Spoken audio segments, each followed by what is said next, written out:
we do need to obviously send our heartfelt condolences to the family of Sir Bobby Charlton, who has sadly passed away at the age of 86. The former Manchester United player and England World Cup winner, unfortunately, is no longer with us. A man who's done so much and won so many caps for his country. An Ashton lad, born and bred, unfortunately never wore the famous Newcastle United shirt.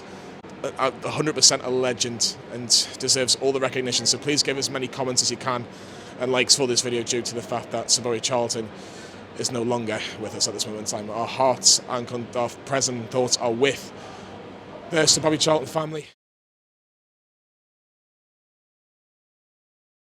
Newcastle United have won by 4-0. Andy, a lot of changes from the West Ham game a couple of weeks ago, which seems like a lifetime. Jacob Murphy came in for Miguel Almiron. Ellie Anderson was replaced by Joe Linton, if you like. Anthony Gordon came back in. What did you make of the team? It's just any lineup we'll put up now. Looks like they're going to beat anyone. Confidence is only going to grow from these results, and now we're getting past the hard start that we had, and we're playing the teams that we should be beating, and we're beating them. So I think you can put any lineup out now, and I wouldn't complain about it. Yeah, I think as well, Joe. It's a case that it doesn't matter who we're playing now. Almost, it's like Crystal Palace are a good team, very very good team, mid-table team, and we're still, comfortably beating teams like that. Again, like Andy says, regardless of the changes, we've got so much depth, which is brilliant to see.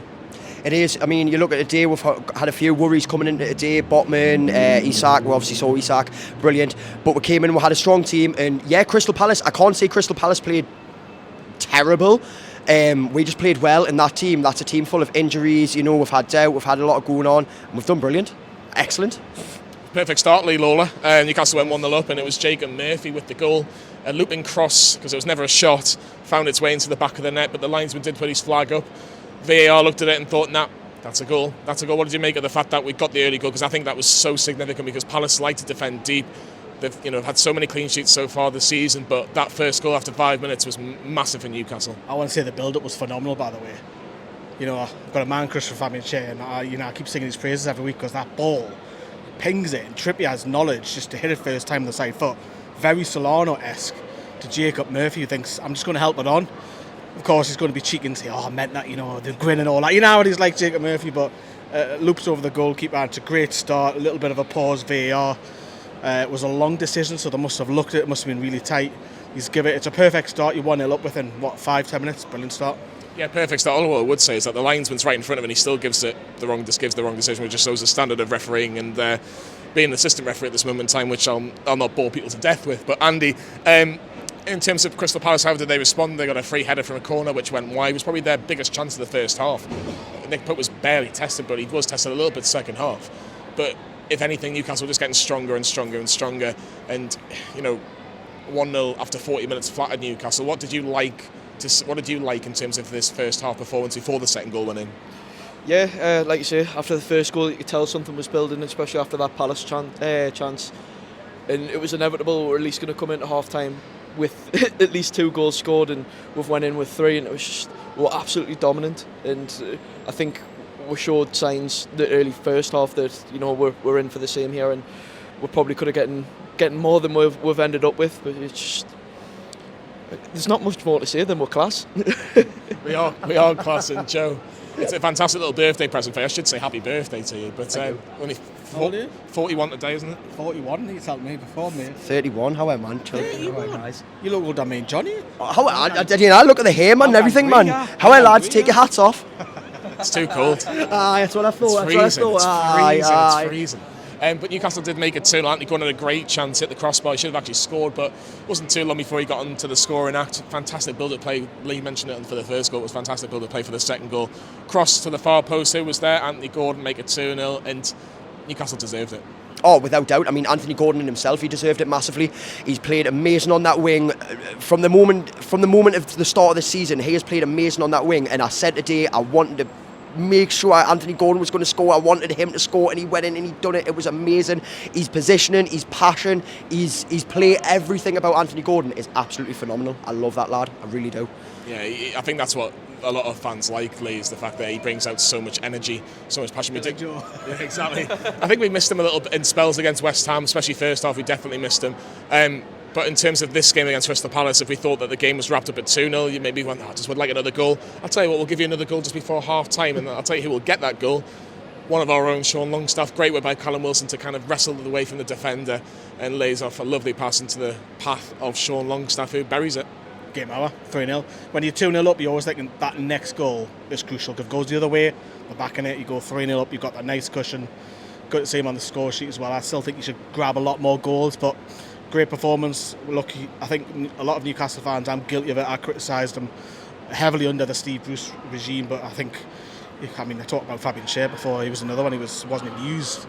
So, great little play we've got, we're really strong on that right side, it doesn't matter who plays. Obviously it was Jacob Murphy there today. Yes, he was switched second half, but Sean Longstaff through, you expect him to score. He's 8 to 10 yards out, it's 3-0 up, and I think the fans where I was already celebrating before he shot because they expected it to go in, and just got to enjoy afternoon when you're 3-0 up. I think that's just the kind of the improvement of Sean Longstaff now, the fact that he gets into those positions and now we expect him to score, which just shows how good he's playing at this moment in time. Half time, 3-0 Andy, we were comfortable. It was almost like a pre-season feel in the second half. The fact, we'll just have a nice kick about. We're kind of already have half an eye going, Dortmund's on Wednesday, that's what time I'm going to get away from work, what time I'm going to get away from what I need to so I can get myself into town. But we scored, and Callum Wilson, who only played 5 minutes at West Ham, got a nice 2-week rest, and then he was back for this game. And it's probably the only thing he did really. Like, he linked up a couple of times with obviously the likes of Gordon and Murphy, but it was really, really comfortable. But one proper chance and one goal, perfect. Yeah. One thing I will say on Wilson, he seemed like he was playing a little bit deeper than he usually would, dropping back. He was getting us on the turn quite a few times, won us a few free kicks, converting the play, but it's what he does in front of goal. He's very cool and calm, collected. Same with Isak. They're both the same when they get in front of goal. A chance like that, it's going in the back of the net. It's not even like a 9 times out of 10 thing. It's 10 times out of 10 that ball's going in the back of the net, and it's finished off what was a great display from, like you said, a rotated side again. It's just takes us into Wednesday night with bag full of confidence. And I wouldn't like to be them yellow boys coming over here. No, certainly not. But I'd put in with the Callum Wilson thing is that he knows he's coming off. He sees all the substitutions because they were waiting there a while, and he knows he's coming off, and he sees Murphy on that right hand side. He thinks, I'm going to dart in this box here. And that's a mindset because he knows he's coming off. I think if Isak doesn't stand there, he doesn't score.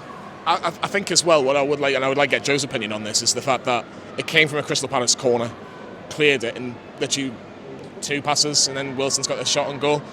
That just shows the professionalism, and I think the word I was kind of talking to my dad about when I was sitting next to him today, it's just the standards of Newcastle United. It's just gone up tenfold. Yeah, it is. I mean, you look at positioning. Positioning's amazing. You see players just... Callum Wilson likes to sit back. I mean, before takeover, and especially before the season, Callum Wilson would sort of drop back a lot because he needed to. You look at him now and he's sitting in deeper positions, standing about looking like maybe he's doing nothing, but then that ball gets dropped in by the likes of your Shaws, your Trippiers. They're banging them balls in and they're making them plays. Like you said, 2 passes and it was in. That's amazing. That's what we need. The standard is amazing. We're up there now with top flight teams, and I mean, Newcastle United, with the players that we've got, we're up there with top flight teams making 2 passes and putting a goal in. I'm happy with that. Very happy with that. Yeah. Standards have went up a million.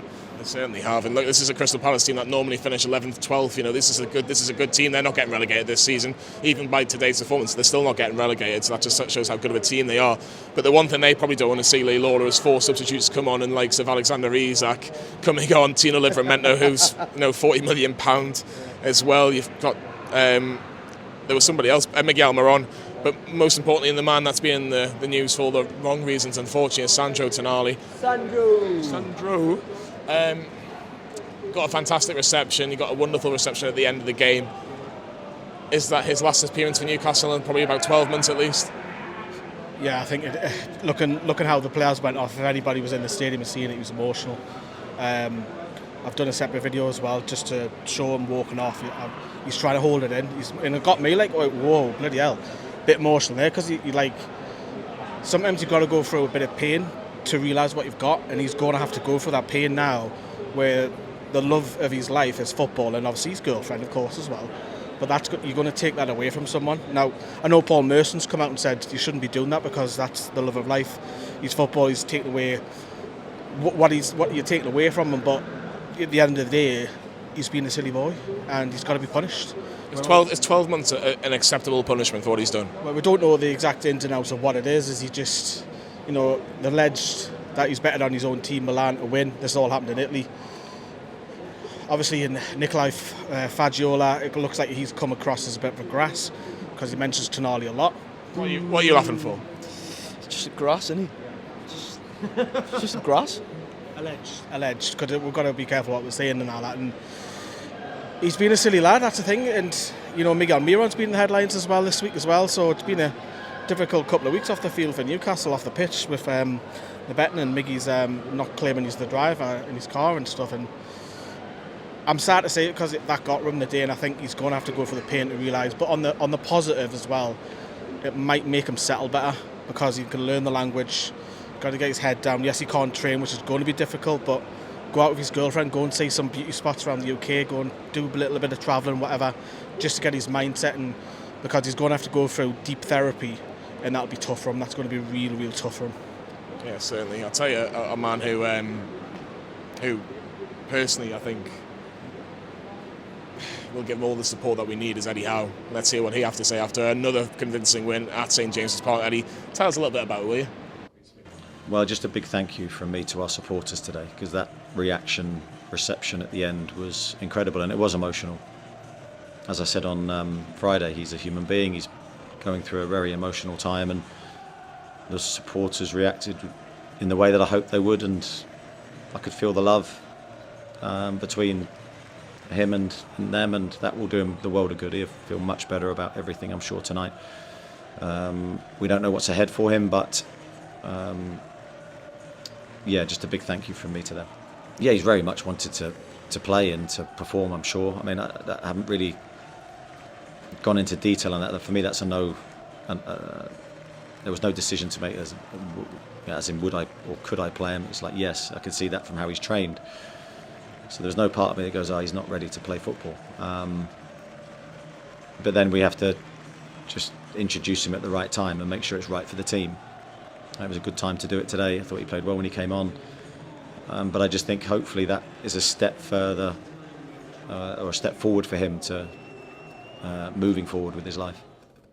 And welcome back to the last one. That was Eddie Howe talking about a 4-0 win. He was happy as can be. I tell you, he was happy as can be. It was a Mr. Lee Lawler, and here he is talking about Saudia. And we paused the video there to tell you, everybody, that if you haven't seen the news already, Saudia have become an official partner airline of this beautiful club behind me, Newcastle United. Now, Saudia are excited to embark on this journey with the most passionate fans in the world, us Geordies, as I mentioned, as our official airline partner. And the partnership will bring our fantastic, passionate fan base experiences such as signed merchandise, hospitality experiences, match tickets, exciting prizes, even chances to win signed merch, as well as the opportunities to go and explore Saudi Arabia. I've explored Saudi last year. What a wonderful country. And if you're judging by this weather, you definitely need a bit of sun in your life, don't you? Saudi offers a world-class experience of in-flight products and entertainment through a growing network of more than 100 destinations. The partnership aspires to grow Newcastle United's fan base globally, strengthening the connections with fans across the globe. Saudi will open up new markets for the club, strengthening connections with the fans across the world. Saudi connects guests to more than 100 destinations around the world via its state-of-the-art hub at the King Abdullahi's International Airport in Jeddah and other key terminals across Saudi Arabia, soaring to new heights on and off the pitch. Now let's return back to the video. And that was Lee talking about Saudi. Make sure if you've got any trips planned, you use Saudi, especially if you're going to Saudi Arabia, because Lee's loved it, absolutely loved it. Andy, we'll talk about the results at the table in a second. I just want to talk about the fact that it's 4 days now until Dortmund, and it was perfect in terms of the preparation. You don't get a lot of time from the international break in terms of the last international game into this Premier League game, and the fact that the game was won after 45 minutes is perfect. It's perfect for Newcastle United. Dortmund played yesterday and won 1-0 on Friday, so they've got the extra day's advantage. How much of an advantage do they have going into Wednesday? Well, you've got to think they've got to travel over here as well. I think they're lucky that we're not like Everton fans and like to go and set fireworks off outside of hotels at ridiculous o'clock. But I mean, for us, we've barely stepped out of first gear today. So you can imagine we'll be rotated again going into Wednesday. and I don't think anybody comes to here with an advantage unless you're Man City, and look what happened to them in the cup. So I've said this in the last one against PSG that I don't fear anybody coming here, and especially them. I mean, they were heavily depleted over the summer, losing the likes of Bellingham, Guerrero, who was a massive player for them as well. So I think we'll have an easier game, I want to say, on Wednesday than we did against PSG, and we'll send them home crying as well. It will Easier? How do you have an easier game than what we did against PSG, Andy? How that was no, that come on. I think it'll be tougher. I do. It'll be a tough game, but Today is a perfect game. yeah, I was just going to say. Palace looked shocking without Elise and Eze, and you just won 4-0. And as I say, we didn't even get it first game. And it's like a perfect afternoon, no injuries. Is it going in that game? They can bring it on. Is it a statement win, Joe? Because the fact that it is Crystal Palace, a team that don't get beat by 4 goals many times at all. Why do you ask us questions that I need to think about? Welcome to the channel. And honestly, I don't think it's any game in the Premier League is a statement win. You go out and you beat a team, any team in the Premier League, 4-0. That's great. You know, you look at Sheffield United, bottom of the table, 8-0. That was a fantastic thing. The whole city went up. The whole Premier League went up. So 4-0 against Crystal Palace. It's not exactly a massive statement. It's confidence. It's morale, which is massive for Newcastle United right now. Them fans are going to go into, when it comes to Dortmund, and they've got to come here, and them fans are coming off the back of it, even if that was a 2-0 win. That's huge, that atmosphere is going to be amazing. Statement, I wouldn't personally say so impressive and enough to keep the morale going. Aye, definitely. I've got a question for you. Come on then. Sven Botman's available, say he is midweek. Why would you change the back two? Sven Botman's the best Newcastle central defender that we've got at the club. So who are you taking out? Jamal Lascelles. Why? Because if you look at Botman and Shea, they were one of the biggest reasons why Newcastle got us to the Champions League last season. I'm being devil's advocate, yeah. But Jamal Lascelles has been absolutely outstanding the last 3-4 games. He shouldn't deserve. He's come in, captain, and he's been outstanding. But if you want your best players playing in the best competitions, the Champions League's the best competition, and Sven Botman's your best centre half, in my opinion. Tell us if I'm right or wrong in the comments below.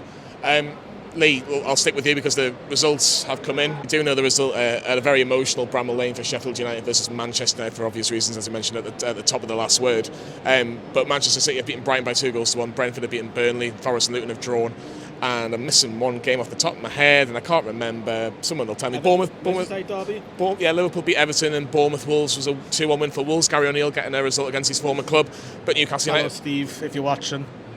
And Newcastle United are 5th in the Premier League table. They will drop a place because Aston Villa take on West Ham tomorrow on the only game in the Premier League, but back to where we should be, really. Not a million miles from back where it should be. That old song, innit? E-I-E-I-E-I-O. Up the Premier League we go, when we get to Europe, this is what we're saying. We are Geordies, Super Geordies. Eddie is our king. He's going to come to the women's match tomorrow, you know. That's why I'm trying to calm it down a little bit, because I don't want to break my voice too much for the loads of Lucas here and everything. What do you think of the table then? Looks a lot healthier, doesn't it? It is. It's like we had that tough start. I kept going back to you. What did I say to you? Again, come the start of the Champions League, we might be mid-table. Now we've gone past that Champions League first game. We're into 2. We're now climbing the table. We're in the European spots now. And the Champions League race is back on once again for Newcastle United. It's back where we belong. And it's positive. It's all positive news, and obviously injuries are coming back. Joe Willock's been in training. I miss Joe Willock so much, you know. Is Joe Willock the Sandro Tonali replacement? Unfortunately, he is, because he's like a new player. That's what everyone's going to say in it. I can't wait for that when Tonali comes back next season. But look, with the whole Tonali thing, it's as we know, it's disappointing. But Joe Willock's come back, and I think we're fortunate. I think we're really fortunate. We've got a player who's coming back, and he can play in a couple of positions on that left side and centre midfield and anywhere across that 3 midfield. But we can't afford too many injuries, so it's a big decision what the club do in January. Massive decision. One word, man of the match today? Oh, I'm going to go Bruno. Gordon. If you'd have seen the match reaction, I said Bruno, and so I'm going to stay. I'm going to stay with Bruno. Mine was Jacob Murphy. I thought it was absolutely outstanding. My dad was saying Fabian Schär, but you've got the Bruno brothers. You've got Gordon who scored, and I thought Jacob Murphy was phenomenal. I really, really did. An assist, a goal. He was superb. 4 days' time, we're doing this all over again because the international break it's over and gone with, man. We've still got 6 games left before the next one. We might get moved from this position though. We might. We're probably going to be somewhere over there for the last word. But yeah, it's Dortmund to come. We've got all the reaction for Borussia Dortmund. We've got all the previews. Make sure you like this video because honestly, I can't wait. Borussia Dortmund are coming to Thun, and I really fancy our chances. Could it be 7 points from 3 games in the Champions League? Let's smash them, man. Come on, man. No confidence lost. Let's go. In German, that's something like... Sounded German, didn't it? Schnell. We'll see what happens anyway. From Andy, from Lee, from birthday boy Joe, and from myself, we'll see you all very soon.